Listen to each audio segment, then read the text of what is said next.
Assalomu alaykum. Viloyatimiz hayotiga oid muhim yangiliklar tafsiloti bilan efirda Xorazm 24 informatsion dasturi.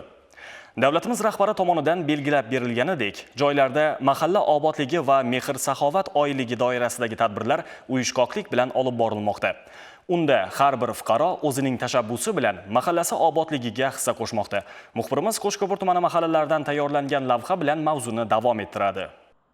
Xalqimizda mahalla tinchlik va totuvlik maskani, obodlik esa ko'ngil xotirjamligi va farovonlik manbai degan naql bor.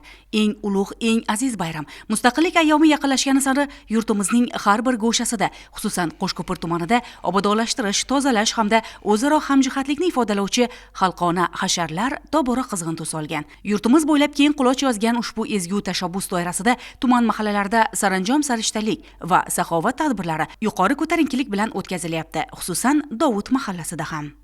Mahallamizda yosh kelinchaklar, yoshi katta yoki kichiklar birgalikda hammamiz obodonlashish ishlarida faol ishtirok qilib turibmiz. Mana bugungi kunda mahallalarimiz infratuzilmasini rivojlantirishda ko'plab islohotlar amalga oshirilmoqda.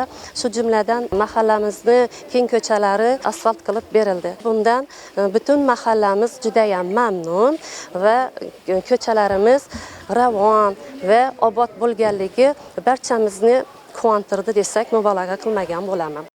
Ushbu xayrli harakat erta tongdan boshlandi. Mahalla ahli tomonidan ichki yo'llar atrofi ariq-zovurlar chiqindilardan tozalanib, devorlar oqlandi. Yashil hududlarga alohida e'tibor qaratildi. Mazkur sa'y-harakatlar nafaqat hudud ko'rkiga ko'rk qo'shadi, balki qo'shnichilik va mehr-oqibat rishtalarini yanada mustahkamlashga xizmat qiladi. Bolalik paytimizda biz ham hashar deganda tozalash ishlariga chiqardik. Hozirgi kunda bizning yosh avlod ham shu an'anamizni qo'llab kelmoqda. Nogironligi bor shaxslarni, keksalarni holidan xabar olib kelmoqdamiz. Bir so'z bilan aytishimiz mumkinki, hashar og'izbirchiligimiz va birdamligimiz ramzidir.